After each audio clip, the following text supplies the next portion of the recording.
Right now, jury deliberations have started in the murder trial of former NFL player Travis Rudolph.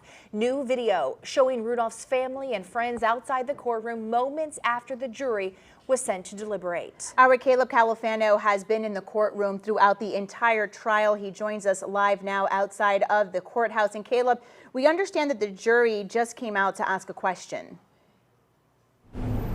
That is right, Nathalie. The jury just asked a few minutes ago to see all the body camera video and ring video from 40th and Broadway. Now, just to clarify, that is not Travis Rudolph's home. That is the other crime scene, the other location where the four men who were also involved the night of the shooting, that's where their car was found. So that's what they're doing right now. They were just moved back inside the courtroom to watch all of that video, and they've now been deliberating for a little more than an hour and a half. But let's set some context here.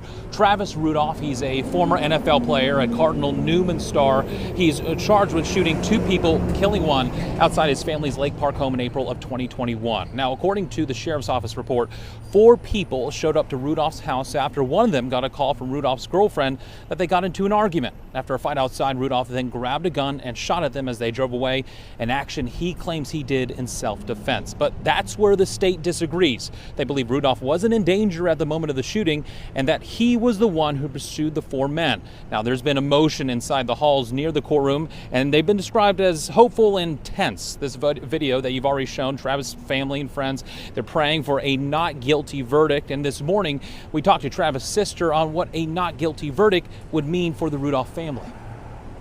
It means freedom. It means truth. It means truth.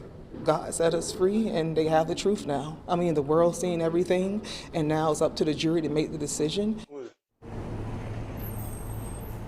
It's important to note we've also reached out to the family of Sebastian Jean-Jacques, the man that was killed the night of the shooting. At this time, they have no comment till after the jury makes their decision. And as soon as we have a verdict, we'll make sure to take it live on air. For now, we're live at the Palm Beach County Courthouse. Caleb Califano, WPBF 25 News.